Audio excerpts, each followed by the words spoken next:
It began in 1885 with steam and three wheels. By the 1910s, Ford put the world on wheels. The 1930s made cars elegant and fast. The 1940s turned them into machines of war. The 1950s returned color, chrome, and freedom. Tail fins and V8 engines ruled the streets, and the car became a symbol of hope and rebellion. The 1960s, 70s worshipped power. Muscle cars like Mustangs and Chargers roared across highways, fast, loud, and unapologetic. The 1980s hit the brakes. Rising fuel costs brought smaller, efficient Japanese cars. Practicality replaced excess. In the 1990s, technology took the wheel, digital dashboards, ABS, and airbags merged safety with luxury. The 2000s went big again. SUVs dominated cities and suburbs, bold, comfortable, and everywhere. The 2010s brought silence. Electric cars, touchscreens, and autopilot reshaped the driving experience. The 2020s gave us autonomy. Cars now lead instead of follow. And in 2025, after 140 years, the road continues. From steam to silicon, the journey never stops. It all began in 1885, with a strange contraption that looked more like a carriage missing its horse than a car. Three wheels, exposed gears, and a sputtering engine, but it moved. That was enough to change everything. Karl Benz didn't just create a machine, he started a movement. The first car wasn't built for comfort or speed. It was built for possibility. And once it rolled onto that dirt road, the world would never be the same again.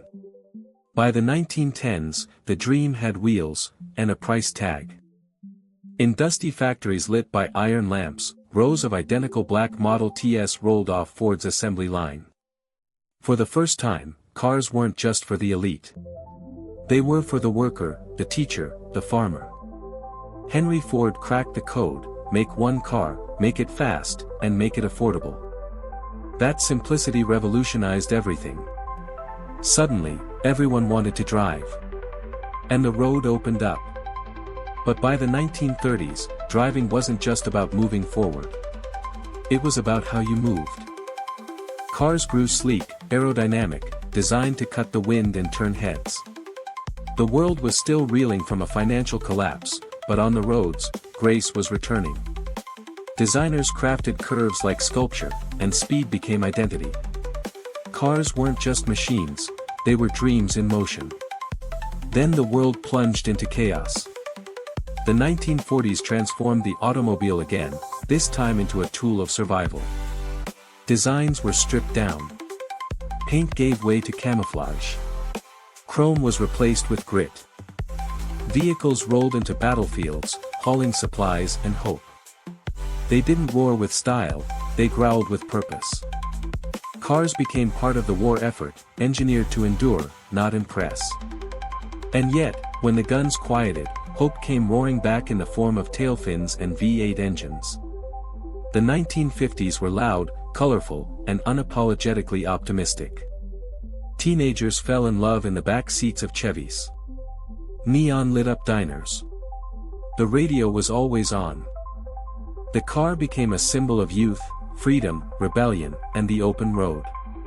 It was no longer just a way to get somewhere, it was the place to be. By the 1960s and 70s, cars weren't just personal, they were powerful. Muscle cars dominated the highways, their deep, rumbling engines announcing themselves before they appeared. Mustangs, Chargers, Camaros, all built not just to move, but to dominate. This was an era of horsepower and pride. The louder the better. The faster the cooler. The road was a racetrack, and every stoplight was a starting line. But as the 1980s arrived, the world shifted gears. Oil prices spiked. Big engines guzzled too much. The solution came from overseas. Compact, efficient, reliable, Japanese cars began to reshape the landscape. Civics.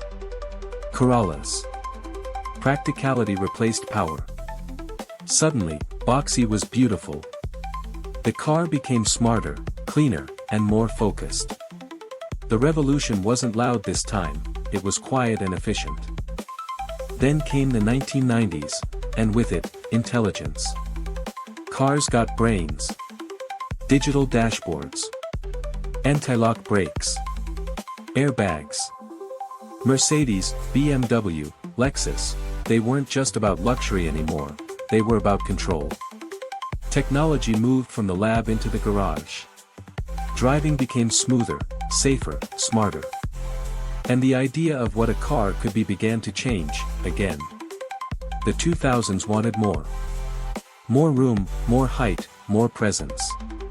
Enter the SUV, big, bold, and impossible to ignore. It wasn't just about driving, it was about dominating space. From soccer moms to celebrities, everyone wanted the high ground. Comfort became king. Fuel efficiency took a back seat. The American driveway transformed, one SUV at a time. Then came a hum. Quiet, clean, electric. The 2010s introduced a new kind of power, one that didn't roar but whispered. Tesla led the charge, literally. Touch screens replaced buttons. Updates came over Wi-Fi. And for the first time, a car could drive itself, at least a little. The future stopped being an idea, it started plugging into your garage. And now, here we are, 2020s. The driver is optional. Cars see the road, speak to satellites, learn your habits, brake before you even react. Streets talk to vehicles. AI manages intersections. We're no longer in control, and that might be the point. The car has become a digital organism. A partner. 2025 doesn't feel like a destination. It feels like a gateway. Hypercars with no exhaust, no steering wheels, just intuition and code. Roads that charge as you drive. Vehicles that evolve through software. The automobile isn't finished. It's just changing shape again, adapting to the world that surrounds it.